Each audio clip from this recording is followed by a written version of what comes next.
So have you gotten any arcs recently? I feel like it's been a while since you've had anything. I've gotten a lot of arcs within the last 2 or 3 weeks. Good. I finally got the courage to start actually emailing people now that I feel like I have a steady following on my blog and Bookstagram. Mm-hmm. So I was like, maybe we should start applying again. Because when I first started applying, I didn't get a whole lot because I was little. Right. I was like, wait, I'm actually sizable now. So let's start applying. So now it's every other day there's an arc, which is exciting, but also I'm out of shelf space and there's a large pile of books on our end table.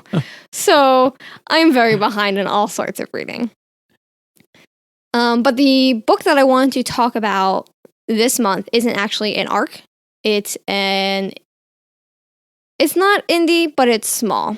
So she did go through a publishing company, but small publishing company. Yeah. Okay. I don't know the publishing company, but it might be her publishing company. I don't know. Okay. But it has a name. Anyway, so the book that I wanted to talk about this month is A Fallen Hero by Sarah A. Noe.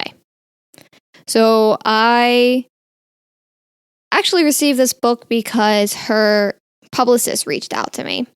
Her publicist, Kayla Ware, shot me an email basically saying, hey, I have this author, here's this book, here are a bunch of pictures of her at different events and promos, and it seems like it would fit right within your genre. So first off, I was very happy that she actually read my review rules, because that never happens. And she seemed really eager, and it was kind of cool being contacted by a publicist rather than just the author themselves. So I was like, sure, send it my way. It sounds like a cool premise. It sounds like a very different premise than anything I read before. Right. So I was like, yeah, sure, send it my way. So what is the premise? So this book it's really hard to describe because it's unlike anything I've read before. Okay. It's I want to say sci-fi dystopian, but it's also a war book too. So it's a sci-fi dystopian war between humans and ghosts. Okay. Yeah, I see the subtitle is War of the Realms Book 1. War of the Realms Book 1. Yeah, so it's a paranormal sci-fi dystopian war novel. Interesting. Is the most the best way I can describe it because it really doesn't fit in a genre. Mm-hmm. It's so different. Okay. When I got this, so obviously I read that. I was like, I have no expectations for this book because I don't even understand what it's about, but it sounds cool, so let's go. When I got this book, it came with a whole care package. Mm-hmm. So it was the book, it was this wax sealed letter, it was a letter from the author, there was props and stuff to take photos with. Oh, wow. They sent me the whole shebang for this. So I'm like, so okay, these people are legit. This isn't just a random book that I'm getting. And so this kind of jumped to the top of my list of books to read. And opening it up, it's well published, it's well made, it's a hardcover book. It's nice. Yeah, it's a hefty book. It is a hefty book. Kind of like that. I like a weighty book. Mm. Not like a big book, but No, it feels good. Book yeah, it feels physically. Good. This book follows the escape of, I keep forgetting if it's 7 or 8. 7 or 8 refugees. Okay. Or not refugees, fugitives. Fugitives is what I want. This book follows the escape of 7 or 8 fugitives. Mm-hmm. And they are children who are part or whole ghosts who basically have been raised in captivity and experimented on by the humans. For use to try to develop a weapon and try to understand ghosts better. Okay. So it's the escape of them. Their ages range from 7 to 19. So there's a wide range of kids in this group. Yeah, definitely. And it's basically their escape and their attempts to try to not get caught. Mm-hmm. That's the whole basis of this book, is following them around.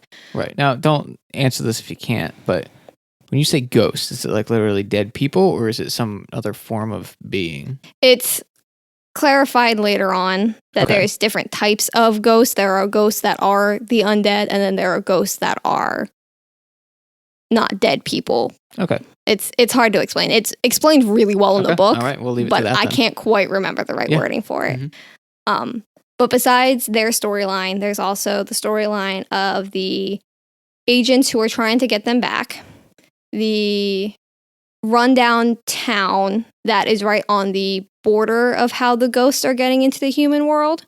So they're basically like locked in like an ecto bubble because their town is surrounded by ghosts escaping. So it also has them. And then it has part of the ghost realm and people from the ghost realm talking about coming into the human world and everything like that. So there's 4 different perspectives. When I first started this book, it took me a little while to get into.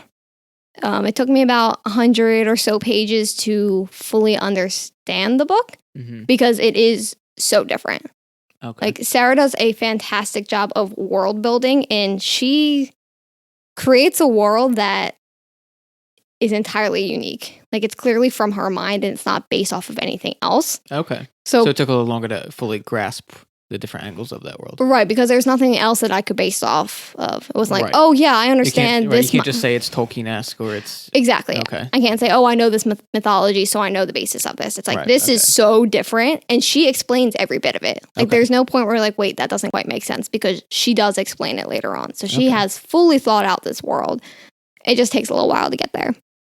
But once you do get it, it like sucks you in. Right. So it took me a few weeks to read the first 100 pages, but then I read the last 250 in a matter of 2 days. Yeah, I watched you do that. You really struggled to get through it. It took you a while to keep picking it up, but then not even just by the end, but at some point you couldn't put it down. Right. There was a point where it clicked and I understood the world.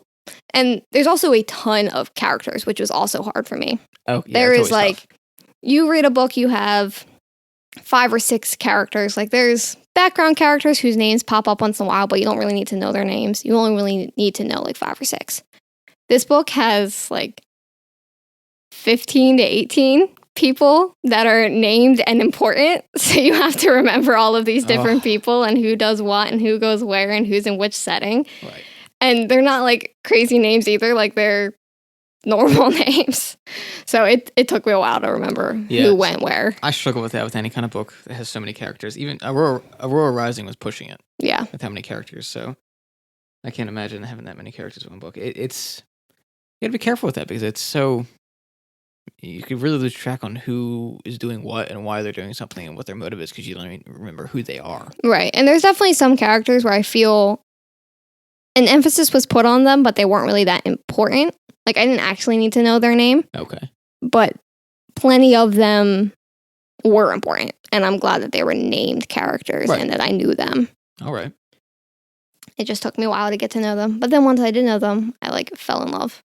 Like the band of Fugitives are like my babies now. Okay. And I hate that I don't have book 2 because I desperately want to know. Like I like went into mama mode in this. Like, oh, they have to be okay. They have to be taken care of. They need to find food. They need to do this. Like I just need to make sure they're okay and that they get medicine. Like it was a very protective instinct where I just needed to know that they were okay, and it kind of pushed me through the rest of the book. Interesting. They're so lovable. Okay. They have such great personalities. Like they're very well developed. They feel like real people. They feel like people you want to protect. And I just want to cuddle them and tell them it's okay. And I don't care that they're ghosts. So is this book out now? Yes. Okay. All right. Yes, this is A Fallen Hero by Sarah A. Noe. And you can find it, I'm pretty sure, anywhere. Definitely on Amazon.